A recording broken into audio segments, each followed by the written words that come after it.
So Nintendo has confirmed for the Switch 2 that the Switch 2 will be affordable. Yep.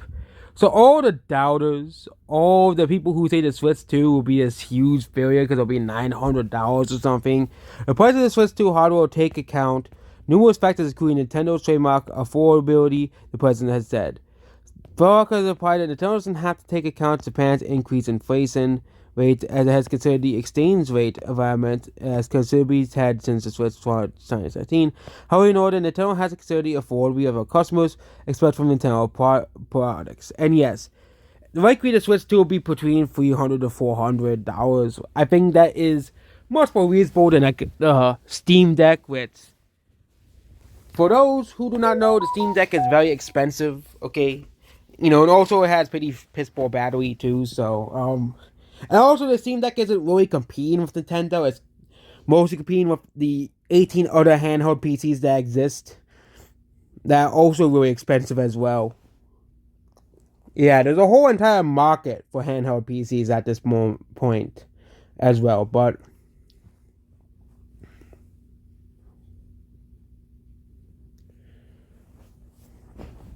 yeah, but the Switch 2, it could be affordability. And I think Nintendo wants the Switch 2 to be affordable because guess what? They know normies will buy it. They know, like, for example, making, like, Nintendo Switch Sports keeping the sports mates because I hate the sports mates. I think they're stupid. I think they're a dumb replacement for the Mii's. But if normies still bought the game, it doesn't really matter. Okay, Nintendo, like, yes, the hardcore Nintendo fan, like, if you want further proof that normies don't care about what Nintendo fans want. Let's look at the sales of Paper Mario Origami King versus Thousand Door. Apparently, normies wanted Paper Mario Origami King. Again, Origami King released during the pandemic, which probably helped the game's sales 100%. But Thousand Door, most normies didn't seem to care. There were way more Switches sold than there were when Origami King released, which further shows that normies don't seem to care about the old style of Paper Mario. Okay, they really don't seem to care. Okay, and it was just quite unfortunate. But the problem is the reason why Nintendo made a lot of these very poor decisions during the 3DS and Wii U era is to try to appeal towards the broadest audience possible. I do not like the idea. I do not like the idea of doing that. But if Nintendo wants to maximize sales and profits, which they have said the Switch 2 era, that's what they're gonna do. Well, guess what? They're gonna have to try to make both Nintendo fans and the normies happy. Which means that they wanna bring back a niche series, they're gonna have to make the game appeal towards normies somehow. And like, for example, Star Fox and Custom Roll, well, we have seen rumors of them bringing back those two franchises. But the thing is, Nintendo wants to also expand the audiences of both fans. That's why Pikmin 4 is technically my least favorite Pikmin game because they have kind of expanded the gameplay to make it more like, a normie-esque game than an actual Pikmin game. But, as well, making the game super easy, auto walk on a permanent feature, making having the free Pikmin women or something weird like that, no respawning enemies. Basically, removing a lot of features to make the normies happy. And I think the reason why people hate the newer Zelda games is exactly that because guess what? The normies finally got on board with Zelda. It took them like 40 years for them to do that, but normies finally got on board with Zelda as a franchise. So, I think Nintendo is going to unfortunately continue to cater towards the normies because guess what? That's where the sales potentials lie.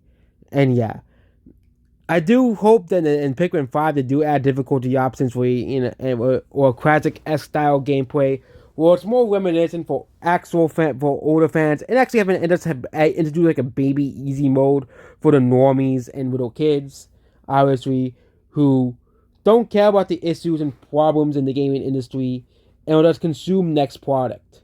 Okay? And it's not just the gaming industry that's suffering from this problem, the music industry, the movie industry.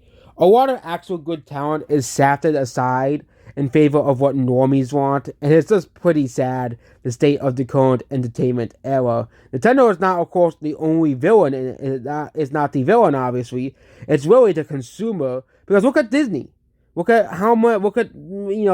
they tried to make Marvel movies appeal towards like certain audiences, and guess what? Normies rejected it, and then we brought back Wolverine.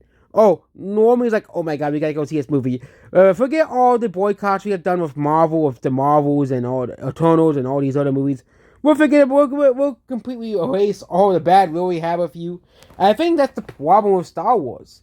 Star Wars pissed off the main fans. The normies didn't seem to care about Star Wars. It's not a normie appealing IP. And I think the problem is with the gaming, music, and movie industry is the fact that stuff that appeals to normies, which I think I've had my fair share of battles against normies myself. Okay, telling me that Billie Eilish is the greatest artist of the decade, when really that they only listen to her because he's recommended to them. Same thing with Chaperone. Like, you really think that her popularity is organic? No, it isn't. Okay, that's such a truth. Okay, and I'm glad that Nintendo is as profitable as ever, but I think Nintendo needs to find a middle ground between us Nintendo fans and the normies. Okay, add in like a difficulty option or a classic mode. Like Mario, you don't really need to add difficulty options. I think Mario just appeals towards everyone. Okay, but games like Pikmin or Zelda, I think Zelda fans would like to have it where there's a difficulty option for more veteran players. Same thing with Pikmin as well. We have a difficulty option for more veteran players, so you can have the traditional experience like in the first and second and third game, and not have a normie centric gameplay. Okay, that's the biggest flaw of Pikmin 4 is that they didn't really add any difficulty options or modes where they made it more traditional. As it's still Pikmin at the core, but it's not as good as the first three games because they dumbed down the game so much compared to the first two games. Like the first two games are kind of pretty challenging. The third game is somewhat challenging. You can still get screwed over in the third game, but the fourth game they really added a mechanic. I know, people totally did not reset the games, but they add a mechanical, hey, if you get screwed over by the game, you can just reset it. And also they made a lot of the enemies way weaker in the game too. So making all the enemies very easy to defeat. And also then they added the Ice Pikmin, which are literally super broken as well, because they just freeze all the enemies as well. Well, which is not too similar to the, Ultra Bitter Spray in Pikmin 2 as well. So, again, Pikmin 2 had the Ultra Bitter Spray, so the Ice Pikmin is just a replacement for Ultra Bitter Spray as well. But I do think if they want to nerf the Ice Pikmin, let's make them just do less damage in the ice. That's all. Because I think the reason why they removed the Ultra Bitter Spray is because it was so broken that they had to remove it from Pikmin 3. But yeah, that's what this video here. Goodbye. And yeah, not saying that Pikmin 2 and 1 are flawless games, obviously, but I think that the Switch 2, they need to try to appeal towards both Nintendo fans and normies. Goodbye.